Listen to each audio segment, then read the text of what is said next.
have found that you cannot outperform your self-image. The way you view yourself, your behaviors will match that. Our next guest, Ben Azadi, has both social proof and great knowledge that will stand the test of time and will pass your "Is this right for me?" test. For social proof, Ben has 173,000 followers on IG, 337,000 followers on YouTube, 343,000 followers on TikTok. As for information that will stand the test of time, he has written 4 top-selling books: The Intermittent Fasting Cheat Sheet, The Perfect Health Booklet, The Power of Sleep, and Keto Flex. And he is here today to do 2 things. First, to move towards his mission of helping 1 billion people live a healthier life. And second, to talk about his new book, a book destined for the New York Times bestseller list. His book is titled Metabolic Freedom. An emotional impact has the ability to change what's called your paradigm in your subconscious mind. It changes the way you think, the way you behave, the way you perform, everything. Unfortunately, an emotional impact is not the ideal route because 9 times out of 10, it's a negative experience. The second way, and the only other way, it's the best way, is this. Hi, my name is Chris Burris. I'm a longevity expert and the chief scientist at a lab focused on a longevity molecule. My primary focus is to help people live longer and better lives with science. Make sure to subscribe and share so you and your friends can live longer and better, so you and your friends can live beyond the norms. Welcome to the next episode of the Live Beyond the Norms Health and Longevity Podcast. You or we are hardwired to be impressed by social proof. Social proof is the concept that since lots of people follow or believe something or someone, it is wise for us to believe that same something or someone. But we, that's you, my listener, and I, don't just follow the crowd blindly. For us, although we may start with the crowd, we want to figure out if something is right for us. Our next guest, Ben Azadi, has both social proof and great knowledge that will stand the test of time and will pass your "Is this right for me?" test. For social proof, Ben has 173,000 followers on IG, 337,000 followers on YouTube, 343,000 followers on TikTok. It's a lot. It's a lot of social proof. As for information that will stand the test of time, he has written 4 top-selling books: The Intermittent Fasting Cheat Sheet, The Perfect Health Booklet, The Power of Sleep, and Keto Flex. And he is here today to do 2 things. First, to move towards his mission of helping 1 billion people live a healthier life. And second, to talk about his new book, a book destined for the New York Times bestseller list. Make sure you stay for the full interview as he has some exclusive bonuses for you guys, my audience. His book is titled Metabolic Freedom, your 30-day guide to restore your metabolism, heal hormones, and burn fat. Ben, thank you for joining us today. Wow, what an introduction. You got me pumped up and hyped and ready to go, Chris. Thank you for bringing me back to this show. I'm excited to jam out with you. Round 2. Let's do it. Well, and we had a great time connecting at the Biohacking Expo. Had a great time. Thank you for inviting me to dinner. Got to hang out with some other cool people just like you. So yeah, I definitely wanted to get you on here and do whatever I can to help, right? Like, this is great information. I have an advanced copy. I've listened to the book. So we're going to dive into that. But before we jump into that book, this is my job to squeeze some of the book's secrets out of you. I want to go further back, like much further back. What was it like to grow up as little Ben? Where did you grow up? What were your parents like? If there was some event or someone you could pinpoint as the reason you would ultimately become an author of 4, now 5 books on health with millions of views and a goal to help 1 billion people, what or who would have that event or person be? It was really the pain of my upbringing. I believe we have these pain to purpose messages. And for me, growing up in Miami, Florida, first generation American, parents immigrated to the United States from Iran. I was blessed to be born in the United States. I was in a lot of pain growing up, physically, emotionally. I was not a happy kid. I was bullied. I was picked on. I had bad behaviors. I was overweight, eventually led to obesity as well. And I dealt with a lot of pain. And that pain spawned a purpose. And that's really the pinnacle of why I decided to write these books, because I was able to overcome a lot of these these challenges that were not just physically upon me, but mentally as well. And I had metabolic syndrome. I had what most people are currently dealing with, which is a symptom, a health symptom. So for me, my health symptoms were high blood pressure, obesity, physically and mentally, by the way, addiction to food and sugar, alcohol, drugs, video game addiction, really, really unhealthy lifestyle. And I was able to overcome all of that and achieve this metabolic freedom concept. And I'm 40 years old now. I feel the healthiest I've ever felt in my life. But for 20 plus years, I was very unhealthy and I was going down a bad path. And if I didn't make any changes, it would have led me towards a destructive future. I was thinking about ending my life. It was so painful. So it was not a person or a thing. It was the pain that I endured. And ultimately, it started with taking responsibility. That is the first step towards great change. I took responsibility and the rest is history. I was able to lose 80 pounds in 9 months, got from obese to being physically fit. And that's what got me into the health space 17 plus years ago. And you referenced some of the accolades, and it's been 17 plus years. And the cool thing about it is that it wasn't like a quick weight loss thing that I did. I lost the weight because I got healthy and the weight stayed off. And that's exactly what we talk about in the book. I love that concept of, you get healthy and the weight will come off, because some people have the maybe the more superficial and very valuable and practical goal. But like, let's focus on getting healthy.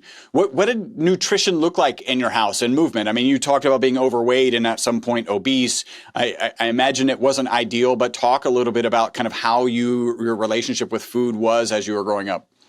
Well, with movement, there was none. It was very sedentary. Well, that's easy. Video games, school, repeat. But for nutrition, I mean, there was a lack of nutrition. Standard American diet, which we know is ultra-processed junk food. My mom actually worked at Kentucky Fried Chicken, right? So she did the best she could do with her resources, and she would bring me home Kentucky Fried Chicken. So I ate fried chicken a lot. Anything I could microwave and eat really quickly, which are like chicken tenders and anything I could get from the supermarket that were unhealthy, and I would just put it into the microwave. I was very unhealthy. I didn't think about nutrition, and I felt awful as a result of the food I was putting in my mouth. And I call it food, but it's really these food-like substances, these frankenfoods. So my nutrition was so poor. I lived off of fast food, not just Kentucky Fried Chicken, but McDonald's, Burger King, Taco Bell. And it's no coincidence that I was very unhealthy because of what I was actually putting into my food. And it really impacted my mental health.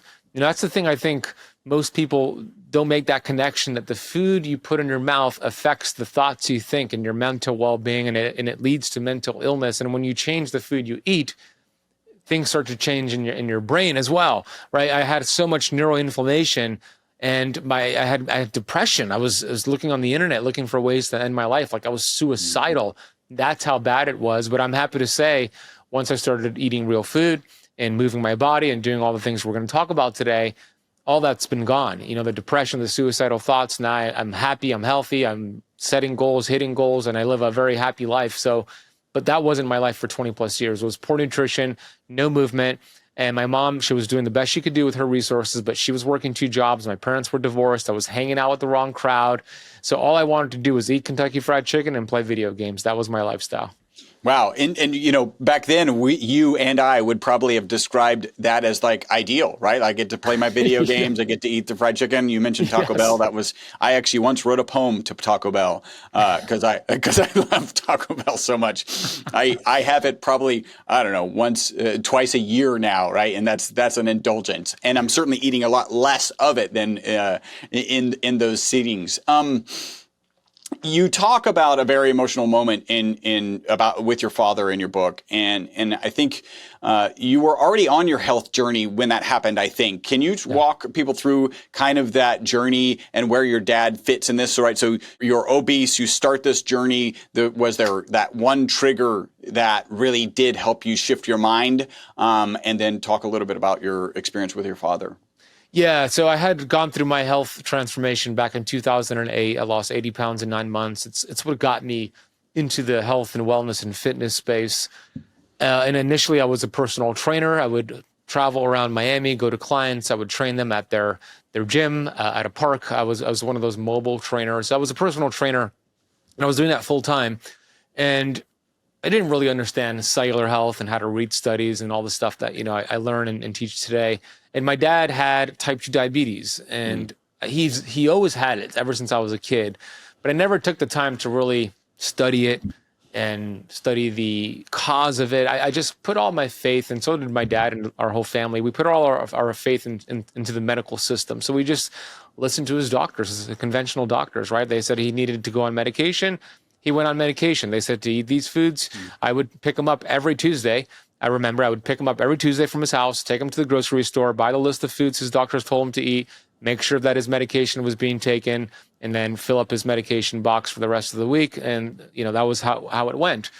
And in 2013, November of 2013, my dad called me, and he was having severe diabetic neuropathy. And for those who are diabetic watching or listening, if you know somebody who's diabetic, you've seen them deal with this. It's where you get this burning pain. It starts with tingling at first, but then it leads to this burning sensation, so painful, usually in your feet, sometimes in your fingers, but mostly in your feet. And it was so bad that my father could not even walk. He was having difficulty walking to the bathroom. So he called me explaining that he was dealing with this. So I said, we got to take him to the emergency room. So my parents were divorced at this time. I pick up my mom, drive him to my dad, pick up my dad, take my dad to the hospital here in Miami Beach, Mount Sinai Medical Center. And they get him a room. They start treating him, working on him. And the stress of being in that environment, let's face it, a hospital is not a healing environment. It's the opposite of a healing environment. You have EMFs, you have artificial light, and just the fact that you're there is a stressful event in itself. And my dad knew that there was a strong possibility that the next step here in his journey is amputation. And that's typically what happens, because for diabetics, when that neuropathy gets so severe, there could be an infection that starts to grow, and then it spreads to the rest of the body, which could kill the heart, kill the body, destroy the heart, kill the body. So they typically amputate the foot or both feet to stop that infection from spreading. That's the progression of diabetes. And there are millions of amputations that happen every year, primarily from diabetics. So my dad knew this might be his near future. And what ended up happening, it was just so crazy as I think about it, right? Because it's like, really, I feel like, it did happen to me, but the more I share about it and think about it, I just can't believe this happened, because in the hospital, my dad ended up suffering a massive stroke. But the crazy thing about it, Chris, is that the doctors and nurses didn't even know he was having a stroke. I came the next morning to visit him. He was still there. And I walk into the room, and I'm talking to the guy, my dad, and he's not speaking back to me. He's just looking at me, and I could tell he wanted to speak, but he's not saying anything. And I knew something was wrong. I'm like, Dad, why aren't you speaking to me? So I thought, whoa, I don't know what's going on here. So I flagged down the nurses. I tell them to come inside, and I'm explaining that, look, my dad's not talking anymore. And they run tests, and they determined that he suffered a stroke, but it was so far along that it caused damage where it left him paralyzed, the entire right side of his body, and then he lost the ability to speak. After that happened, they transferred my dad to hospice care, and I visited my dad every week, multiple times a week in hospice. I would just sit there with him, update him on my life, play music, just be there for him. It was very difficult to see him like that. For those watching and listening, if you've ever had somebody in hospice care, it's very difficult to see that person in that state. I mean, just being in the hospital, the energy there is just off. It's not a healing environment. And I just remember, Chris, visiting my dad every week, multiple times a week, and every week it was like his body was shrinking before my eyes. He was losing muscle mass, bone density, and it was really, really challenging to be in this situation. And I would visit him for months, and it ended up being 9 months into this whole situation. And it was August 11th, 2014. I remember it was a Monday night. I walked into that. Well, first of all, before I walked into the room, I needed to put on this persona, because I wanted to be positive and uplifting for my dad. I didn't want to show up and give the expression of like, oh my gosh, you're in such bad shape. I didn't want to do that. So I had to prepare myself, get myself ready outside that hospital room, the hospice room. and say, okay, I'm ready to go. And I would show up and I'd put on this persona, be positive for my dad, show him love. And I remember this night I walked in ready to go, and he's throwing up on himself. He's convulsing, he's shaking, and nobody's there treating him. He's by himself. So again, I flagged down the nurses, and they start working on my dad, and they start cleaning him up. And a few hours later, he was cleaned up. He was a lot better. He was stabilized. And I walked up to him that night, and I told him how much I loved him. I kissed him on the forehead, and little did I know I was giving him permission to let go. I think he was holding on for whatever reason, and I didn't realize it back then. But as I look back, I was giving him permission to let go, and I looked at him in the eyes, and I told him how much I loved him, and I said that I'm always going to be your son. You're always going to be my father. And I said the words "Hasta la vista, baby," which is from the movie Terminator. He used to always say it to me. It was our favorite movie when I was a kid. So I said it to him, and I drove home that night. I was crying in the car, crying when I got home. I prayed when I got home, and I said the same prayer that I had been saying for months, which was, God, please end my father's suffering. He's been in too much pain. I don't want to see him like this anymore. Please just ease his suffering. And there was a different feeling that night. It's hard to put into words. It was a different feeling that night. So I went to bed, and the next day I just went about my day, of course, thinking about my dad. Around noon, my phone rings, and I look at my phone, and I look at the caller ID, and I see that it's the hospice calling me. And as soon as I see that, Chris, it's like my heart starts beating. It's my chest. I start sweating, and I answer the phone, and it's the nurse letting me know that my father, he stopped breathing that morning, and they attempted to resuscitate him to no avail. He had passed away. And I remember hanging up the phone, and it's just a wave of emotions. When you lose somebody, especially a parent, it's a whirlwind of emotions. Part of me was grateful. God answered my prayers. I no longer have to see my dad suffer. He's no longer suffering. But the majority of me was so devastated that I lost my father. And I was angry. I had a lot of questions. I was just so, I was pissed off at the medical system, the fact that we went down that route and he ended up suffering so much. So it raised a lot of questions for me. And that's when I really dug into the research. I stopped treating health and wellness as a hobby, and I started to treat it as a purpose and a responsibility. And I discovered that my dad, like so many people who have type 2 diabetes and many other metabolic conditions out there, these are all lifestyle conditions that are treated with a medication. Huge mismatch. There was never a discussion with my dad's doctors about reversing his type 2 diabetes. It was all about managing his type 2 diabetes. They never really wanted to, I don't even know if they knew they could reverse it, but there was no discussion about that. And I started to look at the foods they were recommending for him: Fiber One bars, Gatorade Zero, these toxic foods with a whole bunch of chemicals. And I was mad at myself because I now understand that the same information that I share all across the world, that I have in my new book, Metabolic Freedom, it's the same information that would have saved his life. My dad would be here today, seeing all the cool things I'm up to, if I would have applied what I teach today. But I also get that I was given that mountain so I could show the world that the mountain can be moved. I don't know if I would be this passionate and dedicated if I didn't go through that pain. So I'm actually grateful for all of it. I'm grateful for every single moment, even the pain, even the suffering, everything I endured, everything my dad had to go through, because it all led me here to today. And the amazing thing is that if you're watching and listening to this and you have type 2 diabetes or prediabetes or high blood pressure or whatever it is, your body's amazing. You remove the interference, it will heal itself. I wish I would have been able to teach that to my dad, but I dedicated the book to my dad because I know the book's going to help so many people understand that, apply the information, and save so many lives.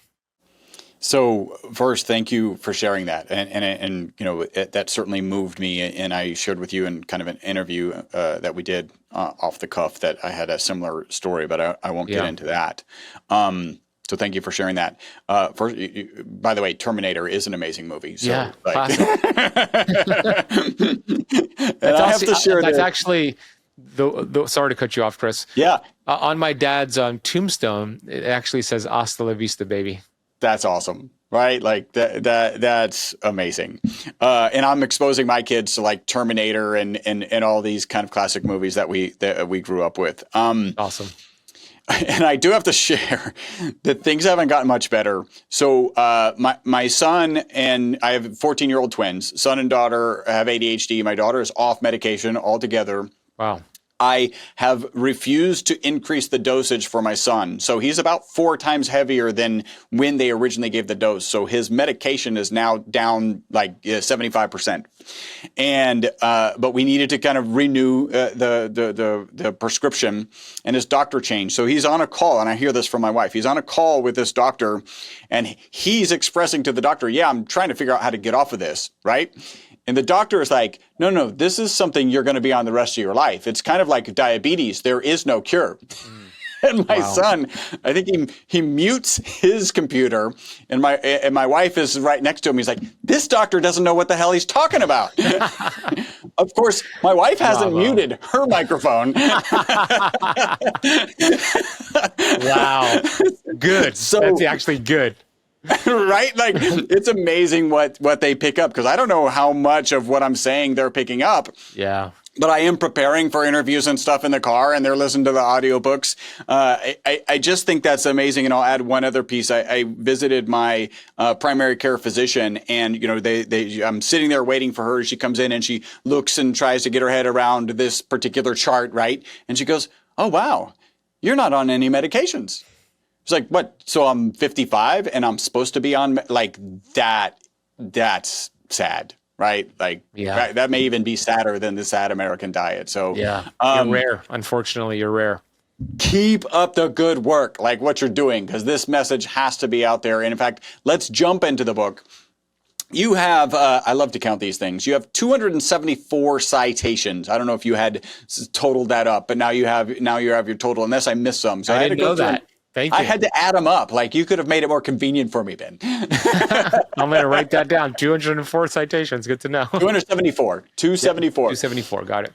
So I love when you dig into research, and I know that you build books on top, right? What really drove you to write this next book? Your last book was Keto Flex, I think, right? Yeah. And what's this transition? What really drove you to write this book? Yeah, it's a really important question, because there were so many topics. There's so many topics out there. Like, why this book? Why a book on the metabolism? Well, the citation, when I started digging into the research, I mean, of course I see it with my eyes, but I wanted to actually see the data. When I started digging into the data, I came across three pivotal studies that really convinced me. Actually, there's a few more, but 3 primarily pivotal studies that I put in the book that convinced me I got to write this book. So the first study, which is in the book, is a 2016 study from the Mayo Clinic. And this study, the researchers wanted to determine how many Americans live an active, healthy lifestyle. And they based it off of 4 criteria. The first criteria was that they don't smoke cigarettes. The second criteria was that they exercise moderate to vigorous exercise for 150 minutes total per week. The third criteria was that they eat a healthy diet, which is just classified as a minimally processed diet. And the fourth criteria was that if they're a female, they have a body fat percentage under 30%, male under 20%. And at the end of the study, it concluded that only 2.7% of Americans fit that criteria for an active, healthy lifestyle. That's it, 2.7%, which that's insane, right? And then in 2018, Chris, a study that I'm sure you've had some guest reference, but it was the University of North Carolina Chapel Hill study, which had over 8,000 people, 10-year study assessing how healthy are American adults. And essentially, at the end of the study, they concluded that 88% of American adults are classified as metabolically unhealthy. 88%, meaning only 12% of American adults at that time would be considered metabolically healthy. And the last one was a 2022 study that came out in the Journal of, I believe, Cardiology.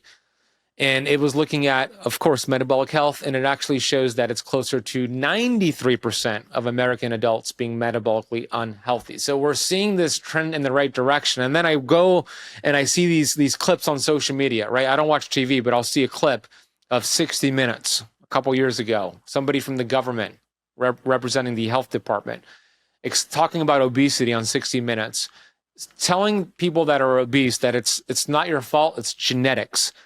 It's nothing, there's nothing you can do about it, and you shouldn't worry about it because it's just bad genes. And that is the wrong messaging, because it makes people not take responsibility. It puts them in a victim mindset, and then it just tells them go on Ozempic or something like that.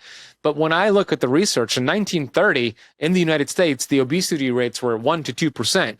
Now Harvard is saying by 2030, it's going to be 50%. Well, our genetics don't change that fast. So I got tired of the conventional mainstream messaging on metabolism and fat loss and calories in versus calories out. So I said, I'm going to write a book. It's going to be the blueprint for metabolism. I'm going to get it out to the masses. It's written for the masses. And that was the primary reason why I wrote the book. Yeah, it's sadly not that surprising. 88% unhealthy. Cardiology says 93% unhealthy as you kind of just glance around the general population. And then you end up, right, in your practice, like, you're getting people who, it'd be interesting. So how does this fit? How do they fit in that, right? Because part of them is really weird because they're reaching out to you for help, right? So they're kind of an elite class in that way, but they're also coming from the general population. Do you have like some idea of what percentage are really in really bad shape from, what percentage fit in the 88 or 93%? And, are there some that fit in the 7% as they walk in the door? That come to me, you're saying? Yeah. Most of the people that come to me are in that 88 to 93% camp where they're metabolically unhealthy. But what makes them different is that they've already started learning about keto and fasting. So they're a little bit aware of low carb, keto, maybe even carnivore. They maybe even tried it. So they're somewhat familiar. Now, the book, there was a couple of ideas, when I started writing the book, and I thought I could make this really specific to those. Do you have an advanced copy? Do you have one? Yeah, I do. Yeah. I just got them actually the other day. Look at that. Yeah, there you go. It's not the official advanced copy. It's called the galley copy. So it's not as nice as the real book would look like, but at least I have something to hold up, right? Yeah, that's awesome. So yeah, this is the book here. But I was going to write the book, like Keto Flex is a specific book. It's not really for beginners, meaning you really have to understand, or you're going to understand a lot of the science in that book. It goes deep into the science of ketosis and fasting and carnivore. It's not really for beginners. It's for those who already are doing low carb keto or fasting.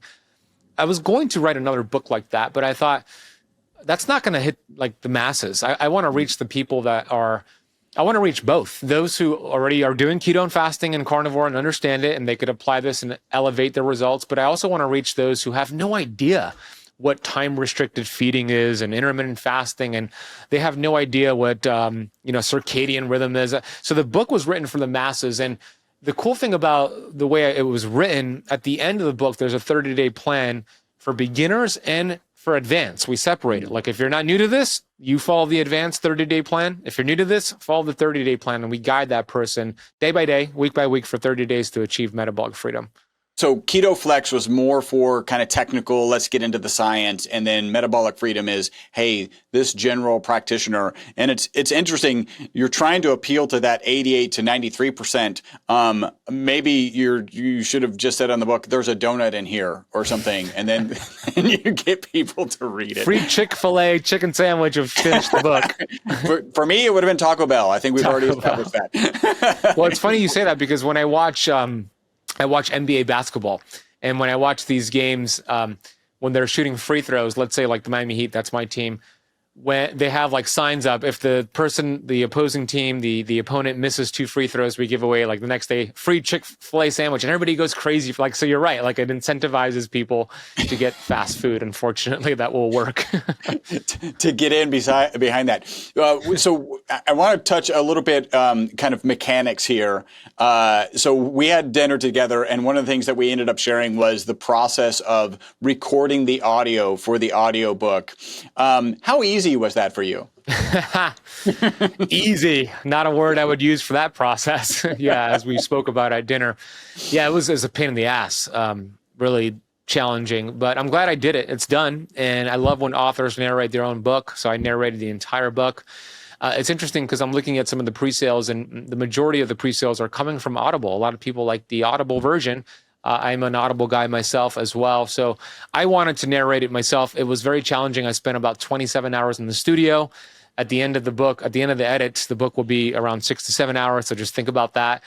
But if you listen to an audiobook and the author narrates it, I want you to have a lot of respect for that author, because it is not easy to do it, huh, Chris? Yeah, the thing that I shared was I had recorded it, like the video recording, and I talked to my videographer. I was like, hey, anything we can use there? He's like, we can't use any of this. Like, because if I show this video to anyone, people are going to ask, why can you not read your own damn book?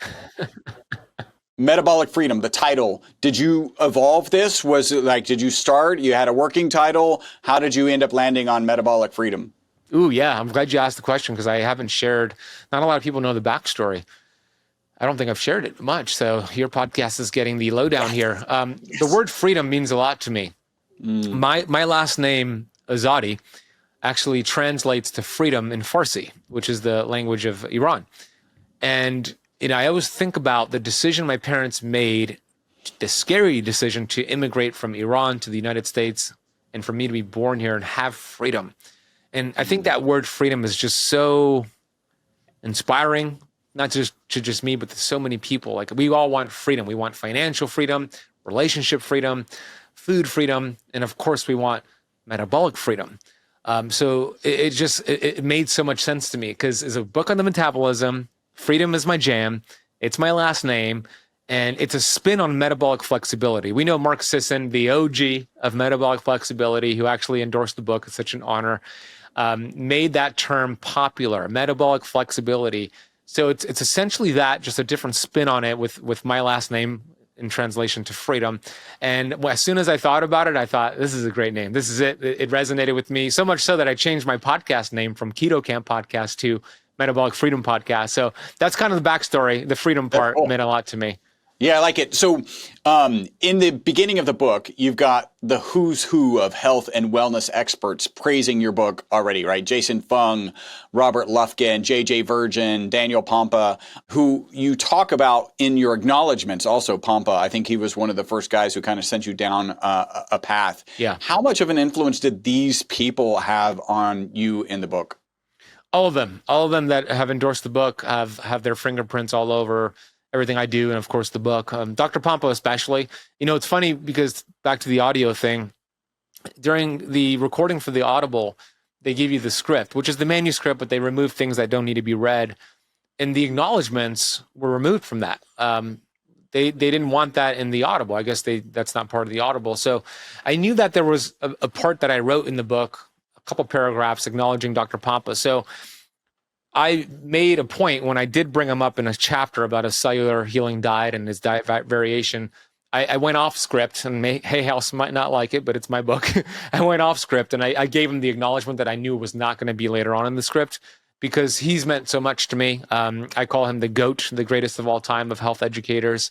He's changed my life, Dr. Daniel Pompa, but all of them have. Mark Sisson, Gary Brecka, to a certain point, has inspired me as well. Of course, Dr. Mindy Pals, who wrote the foreword, has inspired me so much. I started working with her in 2018 through Dr. Pompa. He was mentoring both of us. So it's really cool, Chris, when you have your colleagues give you the stamp of approval, and they write an endorsement for your book, and you're able to also acknowledge them as well and give them the credibility they deserve, or the acknowledgement they deserve. It's just so amazing when you have the respect of your peers. So it means a lot to me, because we are all standing on the shoulders of giants. A lot of the analogies I use, a lot of my information, it's like a little bit of like Dr. Berg, a little bit of Dr. Fung, Megan Ramos, Cynthia Thurlow. It's like I take all these pieces, and when I remember, I always want to give them credit. I always want to say, I got this from Dr. Fung. So I think it's important to acknowledge and give them credit, but it's just so cool to have the respect of your peers. So it means a lot to me. Yeah. Yeah, well done. Like it is, like I said, the who's who of kind of health and wellness. Hey, super quick break from the podcast. Hopefully you're loving it. This is a way you can support the podcast and take advantage of a great offer. We're offering 50% off of one of our MCT bottles. MCT is an amazing oil. Add the ESS 60 molecule to it. It's even more amazing. All you got to do is leave a review on iTunes, send us a notification that you've left that review. We'll get you a coupon code that'll get you 50% off of our MCT oil and free shipping. back to the podcast. You broke your book into two parts, right? The problems and the solutions. And when I was just glancing at this, kind of preparing for the interview, my first thought was, when I read this, I thought, the problems that cause what, right? So here's the list of the problems, but what are the problems causing? And then the solutions, what are the solutions fixing? So what would you say the problems that you're addressing, right? So we understand metabolic freedom, but what's the expression of that? Yeah, great point. It's the causes are causing metabolic diseases, right? There's a long list that I talk about in the book. It's high blood pressure, insulin resistance, diabetes, cancer, autoimmune disease, PCOS. We could go on and on and on. These are all metabolic conditions. So those are the main causes to metabolic disease. That's the first half of the book. The second half is the solution. So you understand what's causing the problem. Okay, what can you do about it? And then it gives you the solutions chapter by chapter. One of the most interesting things that I think is in the book is the chapter that's I'm looking at the chapters here, chapter 3, where I talk about being a sugar burner. You know, this is the first step that leads towards metabolic disease, and when you're stuck burning sugar. And it really starts with insulin. When you are, an insulin, of course, is a hormone that's an energy sensor. It's vital for life. It's not a bad hormone. There are no bad hormones. God doesn't make any mistakes. Everything in our body is perfect. But sometimes a lot of the times, 93% of people do things, approximately, lots of times, do some things that take the body out of balance and take hormones out of balance. Insulin being one of them. Insulin is going to signal fat storage. It signals energy coming in, stored into your fat cells when there's a surplus of that energy. And it's interesting because insulin will be elevated as the first domino to fall before all of the other things start to happen. For example, we talk about fasting blood sugar and testing your blood sugars in general via like A1C, which is the 3-month measure of your blood sugars. But all of that actually doesn't change for 6 to 14 years on average, even with insulin resistance. Meaning there's some studies in the book that I referenced that you could have full-blown insulin resistance for 6 to 14 years with your blood sugars looking perfect because your pancreas is so busy producing insulin, just shouting at your cells to clear that excess blood glucose until it goes deaf to the screams, and then your blood sugars dramatically increase, which then leads to prediabetes and then diabetes, which then opens the door for cancer, heart disease, autoimmune, etc. So it starts with insulin. I believe the most important test you could get for your metabolism, I talk about this in the book, is a fasting insulin test. It's a blood test, and you want to see that in the single digits. That means you have sensitive levels of insulin. You're producing at the right amount, the right frequency.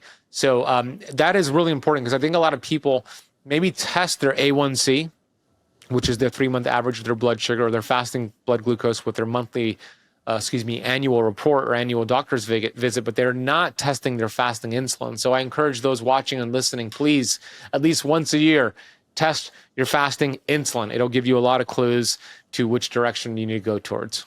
Would you recommend fasting insulin separate from maybe a continuous glucose monitor, or will both of those tell you kind of the same thing? It's different, although a continuous glucose monitor is a great idea. I talk about the value of it in the book. The continuous glucose monitor is not going to show you what your insulin levels are. It can give you an idea, and I'll explain how it can give you an idea. But for those who don't know, a continuous glucose monitor is a device that you typically attach to the back of your tricep, and you wear it for 14 days, and it gives you 24/7 look at your blood glucose levels. You scan it with your phone, and it tells you exactly what your blood sugars are without having to prick your finger. So that's the advantage. It's not showing you your blood insulin. Now, I am praying that sometime soon they'll create a continuous insulin monitor. That would be amazing. Yeah. But right now that we only have continuous glucose. So it's not giving you insulin, but here's what you can do with the continuous glucose monitor to see if you have insulin resistance. It'll give you clues. You test your what's called postprandial glucose. Postprandial means after eating. You first test your blood glucose with your continuous glucose monitor or finger prick right before you eat a meal. So you're fasted. Let's say it's 85 milligrams per deciliter, which is good. It's an amazing fasting blood glucose. You eat your meal. 2 hours later, test your blood sugars again via the CGM or the finger prick and see where it's at. What you want to see, here's a sign of somebody who's insulin sensitive.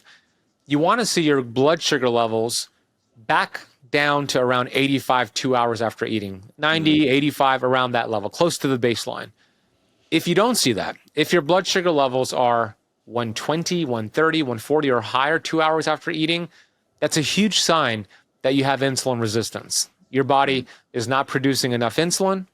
It's the beta cells are burnt out, and you definitely got to go get a fasting insulin test done, because that fasting glucose should be similar to the 2 hour postprandial glucose. So if you're not seeing that, that could be a problem. Now, in the early stages, this is more towards the later stages of insulin resistance. In the early stages, you might notice this. You might notice that 2 hours after eating, you're hypoglycemic, 60 milligrams per deciliters or 55. That's also a sign of insulin resistance, but the early stages where you're producing too much. So it's really the food you're eating will create that response. So you could change the food you're eating and then test again to see what foods have a better response. And you're going to find that it's going to be low carb, keto, carnivore sort of foods that get you the best response. And when you check your insulin levels, does it matter? Does that need to be fasted? Does that matter? I mean, it's probably prescribed when you're going in to get that test. Fasted. Yeah, you want to be 12 to 14 hours fasted. It needs to be a fasted insulin test. You don't want to do it too much into a fast. You want to do it around 12 to 14 hours into a fast. So if you're done eating at 7 p.m., you want to make your doctor's appointment the next morning at 8 a.m. or 9 a.m., which is around 13, 14 hours fasting.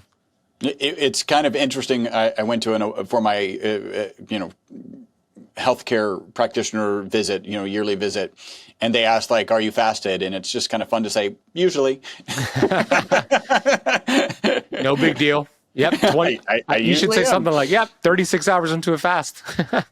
What? Oh my gosh.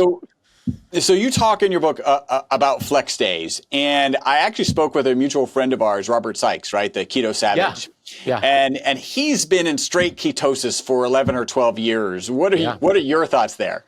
I love Robert. Robert's a great dude. Amazing. I love his keto brick. Yeah, great guy, great information, and it's working for him. He's thriving. So, there's a lot to be said to that. And he's a bodybuilder at that, natural bodybuilder. So he's incredible. But Robert's not the people that I work with, the majority of the people I work with. And some people want to do that. Some people want to do keto and they want to do it for the rest of their life or do it for a very long time. And if you feel great and your lab work looks great, keep doing it, right? But I have found, and I've taken 5,000-6,000 people through different keto protocols, that the majority of them, like 95% plus, need to have these flex days. And flex days are essentially, and look, it gets confused because when I talk about flexing out of ketosis, you're going from very low carbohydrate diet, which is a keto diet, under 50 grams of carbs total per day, to a flex day, which is still a low carbohydrate diet. It's 100 to 150 grams of carbs. It's not a high carbohydrate diet. It's still low carb, but you're intentionally getting yourself out of ketosis when the time is right to do so. I believe it has many benefits for metabolic flexibility. For women, it transforms their hormones, especially menstruating women, helps them build progesterone and estrogen, especially the week before their period. Transformational for them.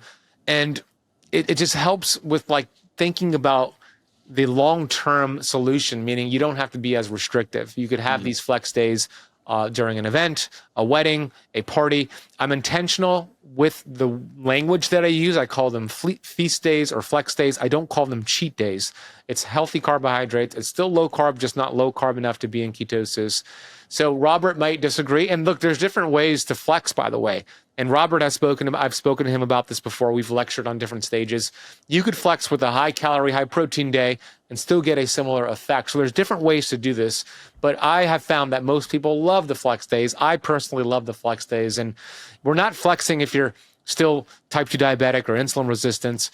We're doing it at a certain point when we feel like the time is right to do that flex.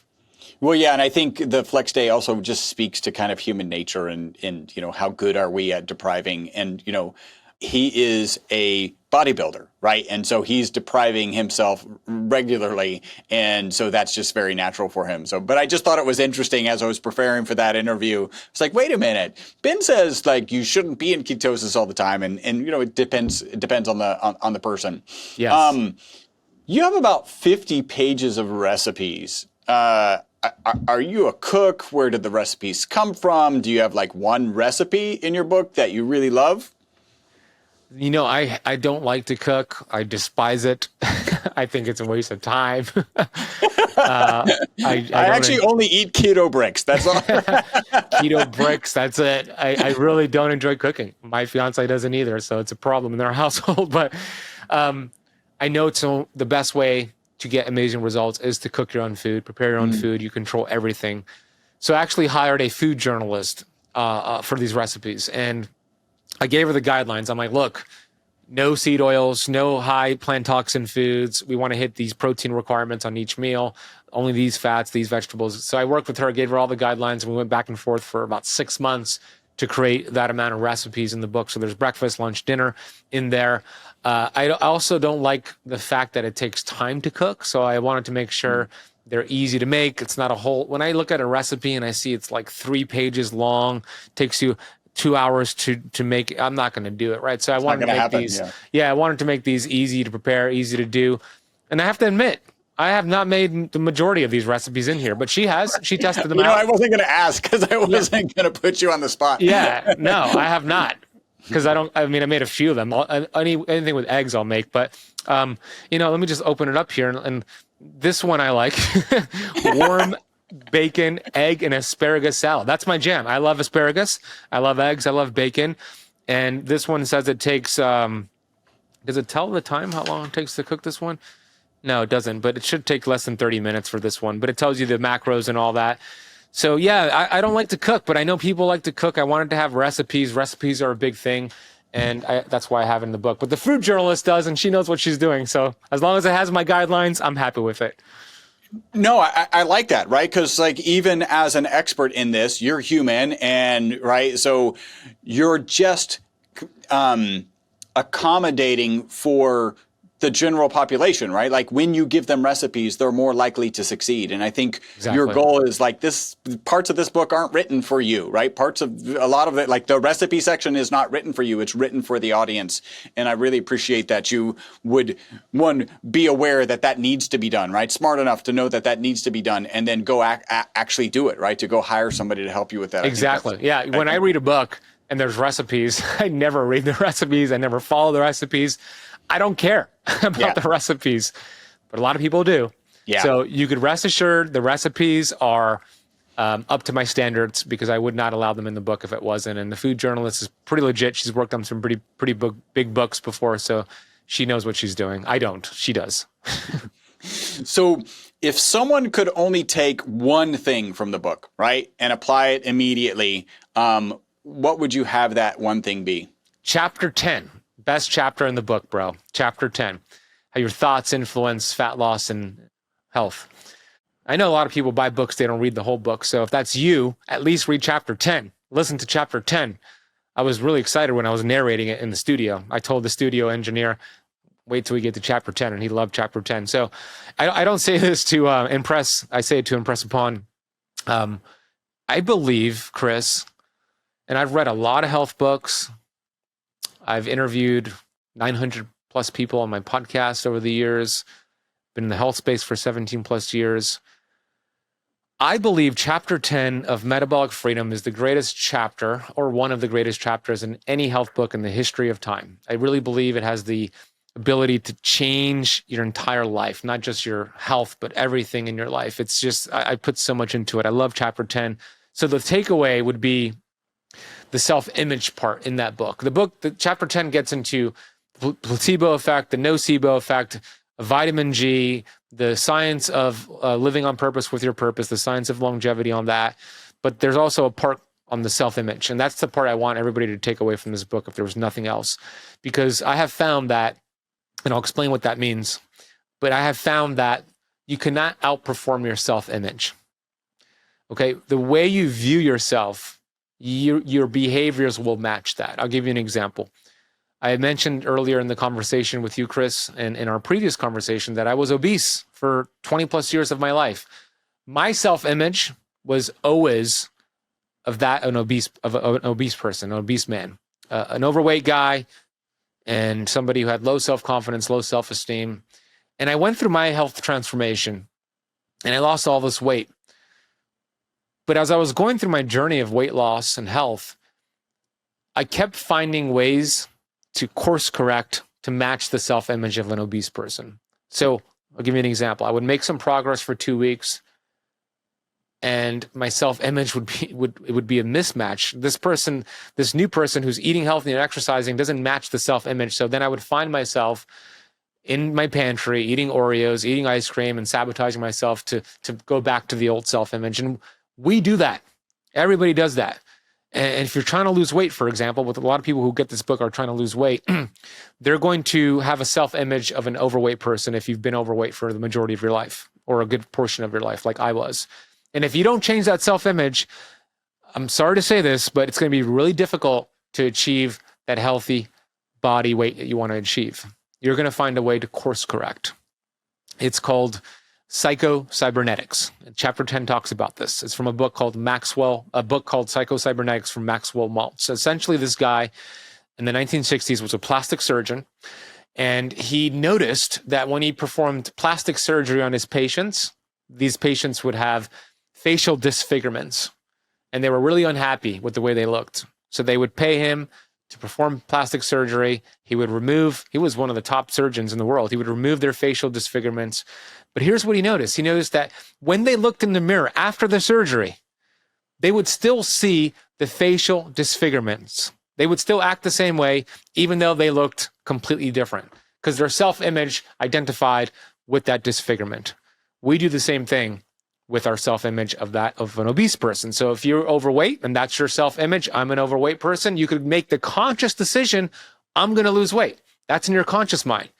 But your self-image is in your subconscious mind, your subconscious mind. So what's going to happen is you lose 5 pounds the first month, and then you gain it back the next month. Sometimes you gain 7 of those 5 pounds, unfortunately. You keep finding ways to sabotage yourself, to course correct. So you got to change the self-image. Question is, all right, Ben, how do you change the self-image? I teach you how to do it in the book. There's only You're 2 doing ways. My job, by the way. I was supposed to ask your you. question. I knew it, Chris. Hey, Ben, how do you change your self-image? Go ahead. Ask me. What is it? How do you change your self-image? Amazing question. I knew that's what everybody was thinking about. So in the book, I teach you how to do it. I'll give you the lowdown right now, but the book goes deeper. 2 ways. There's only 2 ways to change the self-image. This is information from the great Bob Proctor. The first way is an emotional impact. All right. What's that? A near-death experience, a cancer diagnosis, the loss of a loved one. Like an emotional impact has the ability to change what's called your paradigm in your subconscious mind. It changes the way you think, the way you behave, the way you perform, everything. Unfortunately, an emotional impact is not the ideal route because 9 times out of 10, it's a negative experience and it's unpredictable. So it's not the route I recommend going. When I lost my dad, that was an emotional impact, changed my self-image, changed the way I thought, but it was a lot of pain. The second way, and the only other way, it's the best way, is this: constant, spaced repetition. What does that mean? The way your self-image was built was through constant, spaced repetition. Throughout your life, I'll give me as the example, throughout my life, my environment affirmed to me that I was an overweight kid. I was bullied, I was picked on, I was called Michelin tire, whatever when you have the stomachs that Michelin go over. Man, yeah. Michelin Man, there you go. That's what I was called. And, ironically, a representation of a really good restaurant. Yeah, right? Isn't that ironic? Michelin star rated restaurants. So my constant spaced repetition, my environment affirmed to me that I was an overweight person. So that's what builds the self-image. That's the best way to change the self-image. You have to reaffirm the new identity. So in the book, I actually talk about writing what's called a goal card. I'm holding this up here for those watching. This is what you do. In the book, there's an affirmation, and that affirmation is your new self-image. You literally just write what I have in the book on a goal card. It could be just an index card or a sticky note, and you keep reading it. In the morning when your subconscious mind is most impressionable, in the evening when your subconscious mind is most impressionable, and throughout the day. And you keep doing it enough times where the new self-image goes from your conscious mind and it replaces the old self-image in the subconscious mind. And once that happens, That's it. You don't sabotage yourself anymore.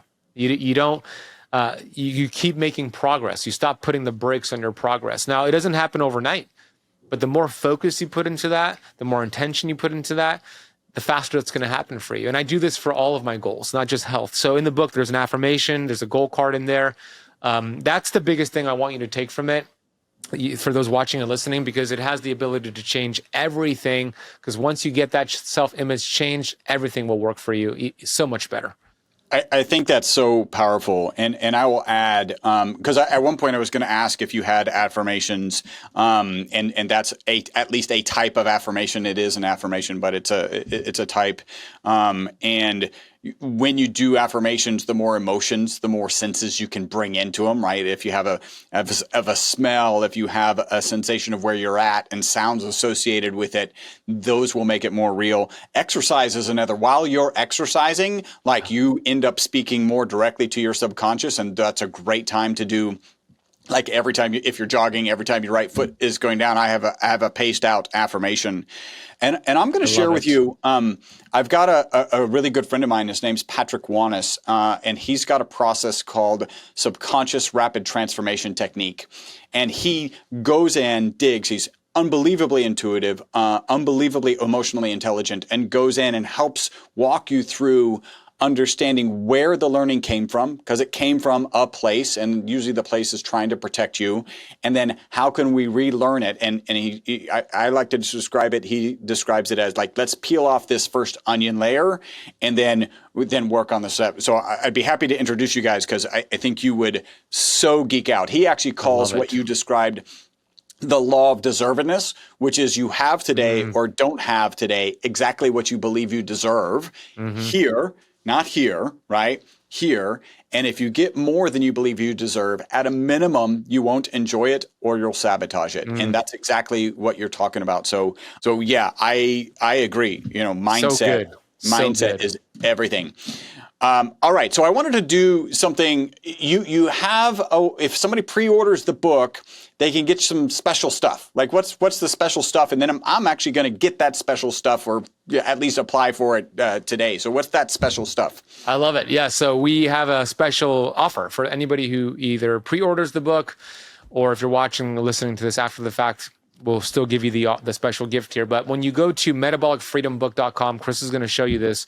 You'll get the book, obviously, but you'll also get a free course on the metabolism. 12 lessons I recorded myself here in my studio, all about the metabolism, along with exclusive interviews with, you can see here on the page. If you scroll down here, Chris, you could see that you get the free course, which is $997 you get for free. Interviews with Dr. Jason Fung, Megan Ramos, Cynthia Thurlow, Dr. Daniel Pompa, and Gary Brecka is going to be in there as well. So we'll give you those interviews that are not anywhere else. And all you need to do is go to this page here. And if you go to the top of the page here, you're going to see there are different links. Chris is going to get it on Books A Million, I believe. Yep. Yeah, let's do that right now. So I'm going to click it.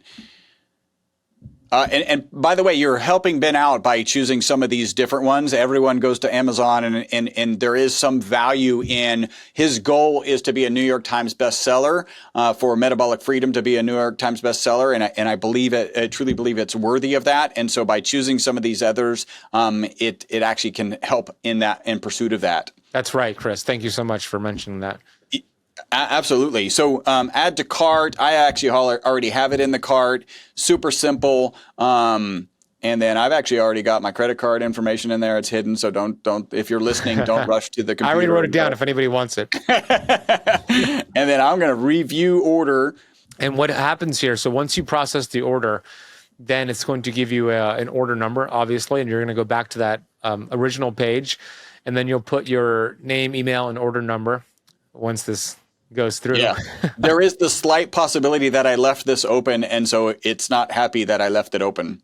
Yeah. So so let's say you've just processed it. Now go back to the other page, the Metabolic Freedom page. Yep.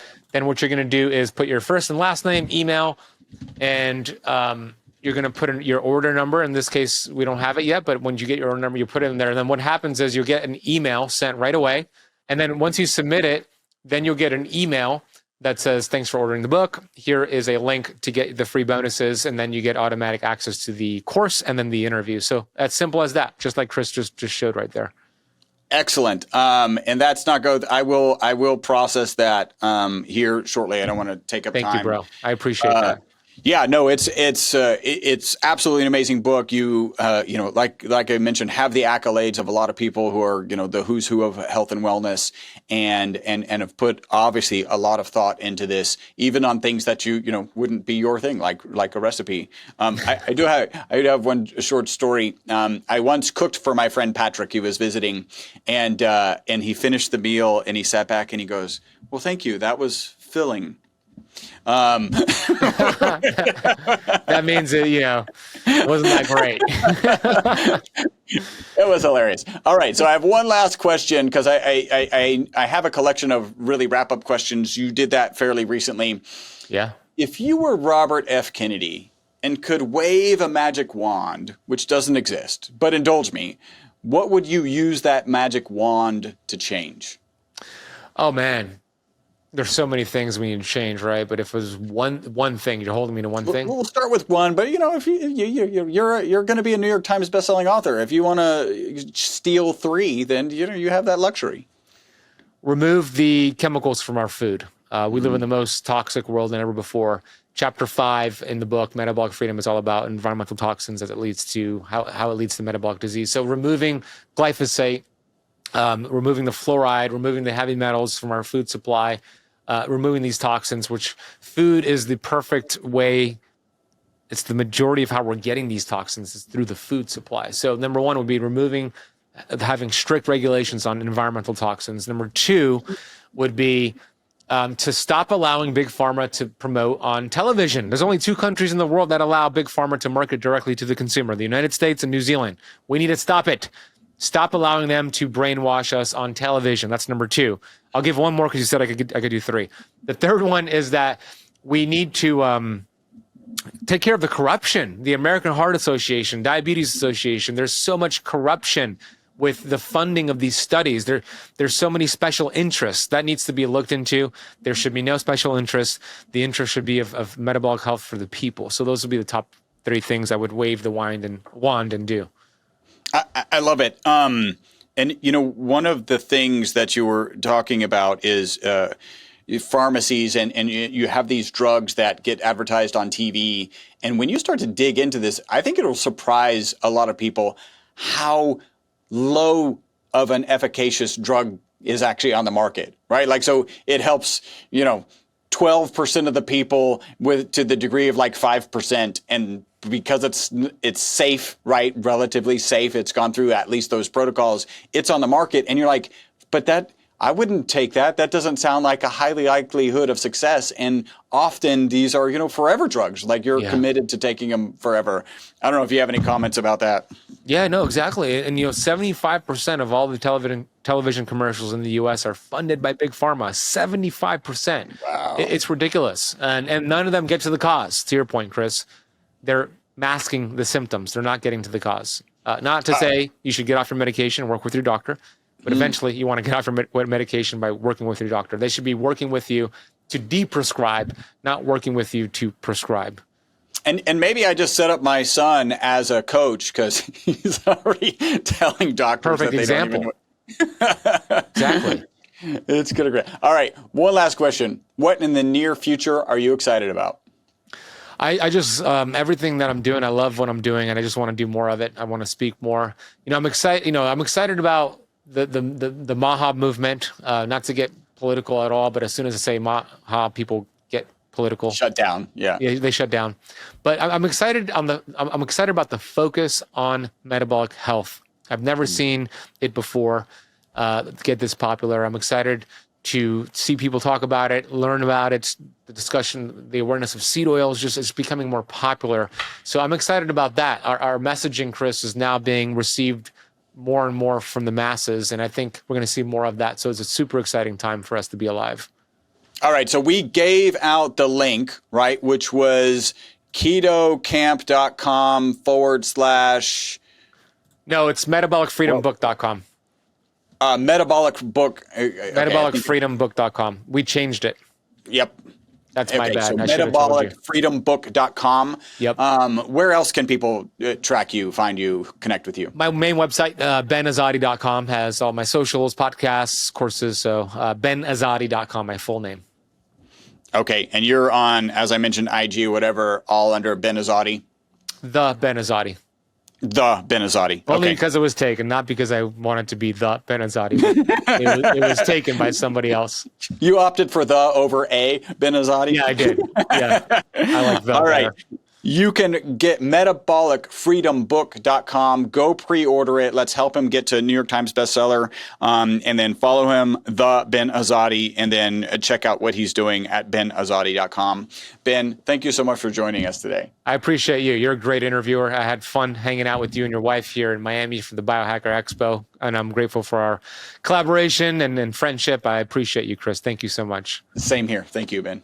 I hope you enjoyed this episode of the Live Beyond the Norms podcast. Make sure to subscribe and follow. Also, make sure not to be that guy, the guy sharing this podcast with people who are not interested in living beyond the norms. If you would like to learn more about the ESS60 molecule, the molecule responsible for the single longest longevity experimental result on mammals in history, a full 90% extension of life, visit myvitalc.com.